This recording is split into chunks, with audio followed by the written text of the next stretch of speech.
राधे राधे, जय श्री कृष्णा। अब हम 15वें अध्याय के 15, 16 और 17 श्लोका करेंगे। अगर पुनर्जन्म है तो हमें अपने पिछले जन्मों की बातें क्यों याद नहीं रहती? हम कैसे सब कुछ भूल जाते हैं? आइए आगे के श्लोक में समझते हैं। श्लोका 15। सर्वस्य चाहं हृदि सन्निविष्टो मत स्मृतिर्ज्ञानं पोहनञ्च वेदैश्च सर्वैरहमेव वेदो वेदान्तकृत् वेदविदेव चाहं सर्वस्य चाहं हृदि सन्निविष्टो। सबके और मैं हृदय में बैठा हुआ हूँ, स्थित हूँ। मत स्मृतिर्ज्ञानं पोहनम च, मुझसे मेरे ही कारण स्मृति यानी याद और विस्मृति यानी भूलना है। वेदैश्च सर्वैरहमेव वेदो, सारे वेदों से ही मैं ही जानने योग्य हूँ। वेदांत कृत वेद विदेव चाह, वेदांत का रचयिता और वेद को जानने वाला भी मैं ही हूँ। भगवान कहते हैं मैं हर जीव के हृदय में स्थित हूँ। मुझसे ही स्मृति, ज्ञान और विस्मृति भूलना होता है।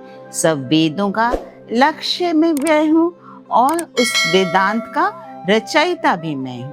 मैं ही असली वेद को जानने वाला भी हूँ। Now God says, I am seated in everyone's heart and from me comes the remembrance, knowledge and forgetfulness by all the Vedas.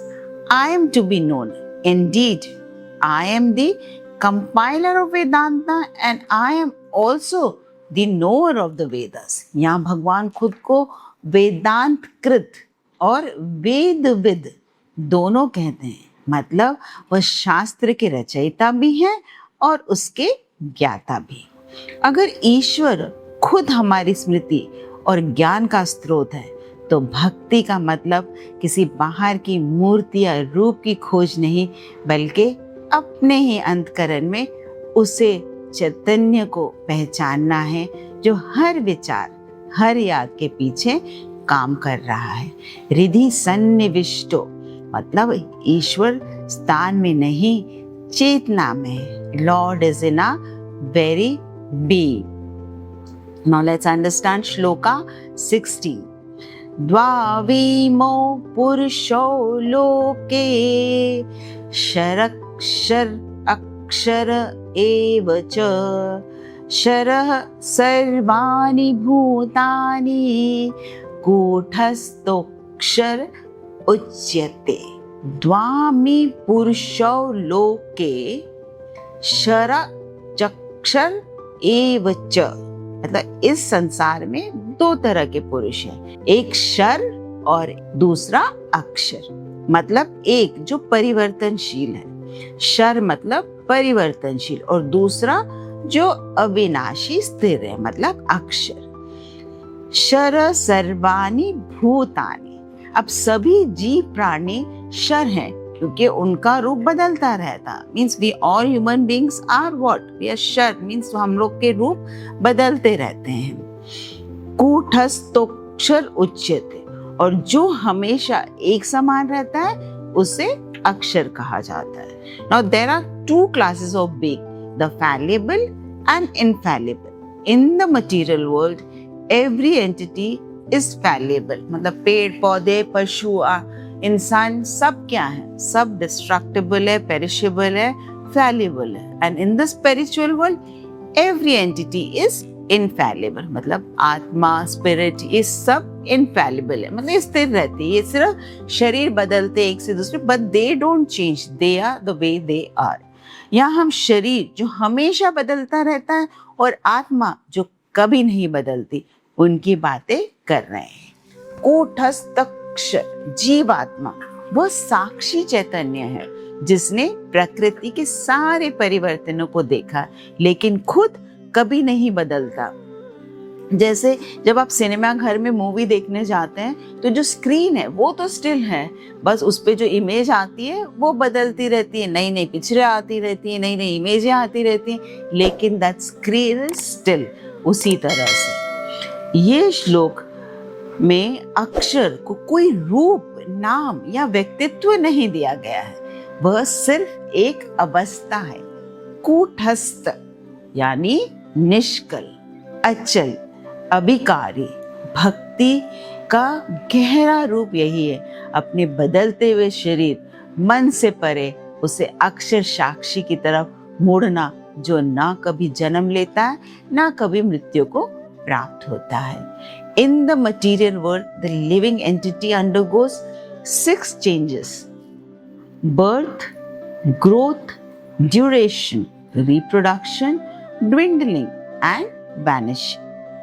These are the changes of the material body. But in the spiritual world, the body does not change. There is no old age, there is no birth, there is no death. There all exist in just oneness. अब हम करेंगे श्लोका 17। उत्तम पुरुषोत्स्त वन्य परमात्मेत्युदारतः यो लोकत्र माविश्य बिभर्त्य ईश्वरः। उत्तम पुरुषोस्त वन्य परमात्मेत्युदारत। एक और उत्तम पुरुष है जिसे परमात्मा कहा जाता है। यहाँ भगवान कह रहे हैं कि नश्वर और अनश्वर के परे एक और उत्तम पुरुष है जिसे हम परमात्मा कहते हैं। यो लोकत्र मा विश्य भी भर्त्य व्यय ईश्वरः। जो तीनों लोक में, लोकत्र मतलब जो तीनों लोकों में प्रवेश करके धारण करते हैं, पालन करते हैं, अविनाशी हैं, कभी क्षय न होने वाले हमारे ईश्वर परमेश्वर। Beside these two, the destructible and indestructible, there is the greatest living personality, the Lord Himself, who has entered into these worlds and is maintaining them. परमात्मा सिर्फ स्थिर साक्षी नहीं है, वह भी भर्त्य व्यय यानी एक्टिव रूप से सब कुछ धारण पालन करते हैं। पुरुषोत्तम सिर्फ पैसिव विटनेस नहीं, बल्कि वह डायनामिक सस्टेनिंग प्रिंसिपल है जो सृष्टि को चला रहे हैं। ये वेदांत की सगुण निर्गुण एक ही है वाली बात को स्थापित करता है। ब्रह्मन निराकार भी है और सृष्टि को धारण भी करते हैं, दोनों एक साथ। परमात्मा को यहाँ किसी रूप या अवतार से नहीं जोड़ा गया, सिर्फ एक सर्वव्यापक अविनाशी सत्ता के रूप में डिस्क्राइब किया गया है, जो लोकत्र मा विश्य तीनों लोकों में व्याप्त होकर उन्हें संभालते हैं। जिस ईश्वर की हम खोज कर रहे हैं वो सर्वत्र व्याप्त है, किसी एक जगह बंद नहीं है। यही पुरुषोत्तम तथ्य श्लोका 18 में पूरी तरह से खुलेगा।